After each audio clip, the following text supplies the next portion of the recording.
तो उधर शाहीन बाग के पास जामिया से नोएडा फरीदाबाद जाने वाली सड़क पर आबदोरफ्त जारी है। लोग इस रास्ते से सफर कर रहे हैं। लोगों ने सड़क खुलने पर खुशी का इजहार किया है। गुज़िश्ता रोज शाहीन बाग की दादियों ने एक तरफ से सड़क खोलने की सूरत में 7 शर्तें रखी थी।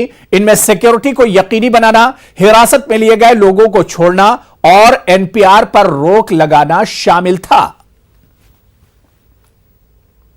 ये नोएडा जा रहा है।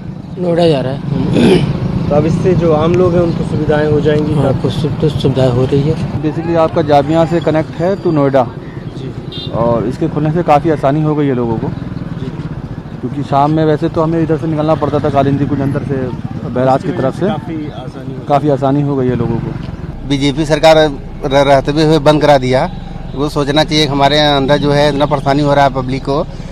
3 महीने से इतना दिक्कत हो रहा है। एक रास्ता से पूरा सोलन से एमपी, यूपी और यूके के आदमी केवल डीएनडी से जा रहे हैं। इतना ज़्यादा ट्रैफिक कभी एकदम परेशान हो जा रहा है। अब आसानी हो जाएगी। हाँ, अब खुल जाएगा तो आसानी हो जाएगा।